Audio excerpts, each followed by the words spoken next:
ایک صحابی آ گیا، یا رسول اللہ میں تو مارا گیا۔ آپ نے فرمایا کیا ہوا؟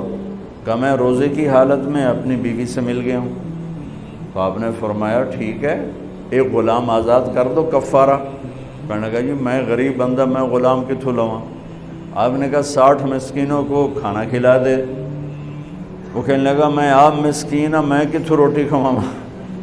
تو آپ نے فرمایا پھر 60 روزے رکھ۔ وہ کہنے لگا ایک روزے چاہے چند چاڑے 60 روزے میں کی کریں؟ تو میرے نبی نے بڑا مزہ لیا اس کی بات کا، بہت ہنسے، کہا اچھا بہ جا۔ تھوڑی دیر ہوئی تو ایک آدمی آ گیا، ایک انصاری صاحب، یا رسول اللہ یہ صدقے کی کھجوریں ہیں میں لایا ہوں۔ تو آپ نے فرمایا بھائی وہ کدھر ہو؟ کہا جی بیٹھا ہوں۔ تو آپ نے کہا اے لے جا تے مدینے دے 60 غریب گھراں تقسیم کر دے۔ کہا یا رسول اللہ، اللہ کی قسم مدینے میں مجھ سے بڑا غریب کوئی نہیں ہے۔